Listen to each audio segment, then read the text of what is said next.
Dalam video ni saya akan share cara macam mana saya gantung palang tu. Saya isi punching bag saya daripada A to Z. Tapi sebelum tu jangan lupa subscribe dan share. Dan selamat menonton. Bismillahirrahmanirrahim. Okay, saya nak penuhkan punching bag tu. Mula-mula sekali saya ambil tanah ni. Biasa orang pakai pasir kan. Sebab tak ada pasir, saya ambil tanah je. Kemudian tanah ni saya masukkan dalam plastik. Kemudian saya seletipkan. Saya buat bentuk bulat. Sebab punching bag tu berbentuk silinder dan bulat. Jadi saya buat bentuk bulat lah. Okey, kemudian saya buat dua. Sebab satu dekat bahagian bawah dan satu lagi bahagian atas. Macam ni, yang bahagian yang kecil ni saya letak bahagian bawah. Yang besar tu saya letak bahagian atas. Kemudian saya penuhkan punching bag tu dengan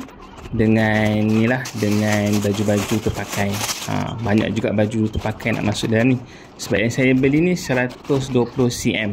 120 cm ni pun dah okey dah sebab dia besar dan panjang. Okey, masukkan je semua baju tu. Masa ni saya korek semua ni lah dalam store tu. Dan kemudian kita nak buat base dekat atas. Saya ambil kotak dan saya lepelkan kotak tu sebentuk bulat juga. Asalkan bulat. Kemudian lepas dah penuh baju tu, saya letak dekat bahagian atas kali tu, saya letak kotak untuk jadikan base. Kemudian atas kotak tu, saya akan letakkan tanah yang satu lagi tu, yang besar sikit tu kan. Saya akan letak atas dia ni. Ok, tunggu jap. Ni, saya letak atas dia. Untuk supaya dia mampatkan baju dekat bahagian bawah tu. Kan dia akan tekan kotak tu dan dia akan mampatkan baju dekat bahagian bawah tu lah. Ok, settle satu part. Kemudian saya zip. Kini adalah berat punching bag yang saya dah isikan ni.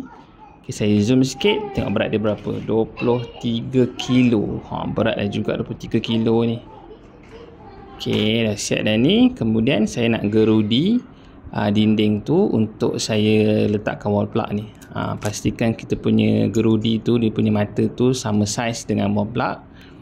Kemudian saya ukur dan saya seletipkan bahagian tu supaya kita letak limit. Maksudnya dekat bahagian wall plug tu supaya tak adalah ke dalam sangat. Nanti kalau tak, nanti wall plug tu dia ke dalam. Kemudian saya dah tanda dah dan saya gerudi lah. Saya gerudi dengan mata kecil dulu, baru saya gerudi dengan mata besar. Saya gerudi je macam biasa gerudi. Kemudian saya masukkan saya punya wall plug ni. Dekat ujung moncong wall plug tu dia ada skru kan, dia ada nut tu. Kita buka nut tu lah lepas kita masukkan. Okay, macam ni dia tak muat, jadi saya besarkan sikit lubang dia. Kemudian saya masukkan wall plug dan saya cabut dia punya nut tu. Okay, ambil besi yang kita dah beli tu. Okay, besi ni harga dia RM40. Harga dia lebih kurang RM40 lah. Okay, kita kena ketatkan nut dekat ni, dekat setiap besi tu. Bila first time buat tu dia akan kekok sikit lah, nak dapatkan rentak tu, biasalah. Tapi bila kita dah start buat tu, kita dah dapat rentak tu, dia akan mudah untuk yang akan datang. Ok, pasangkan semua nut. Kemudian lepas dah pasang semua nut tu, dah kukuh, dah ok, saya akan ketatkan. Ok, saya akan ketatkan dengan apa? Saya akan ketatkan dengan spanner. Spanner ni saiz berapa? Spanner saiz 13. Ok, kalau ada cordless boleh pakai cordless lah.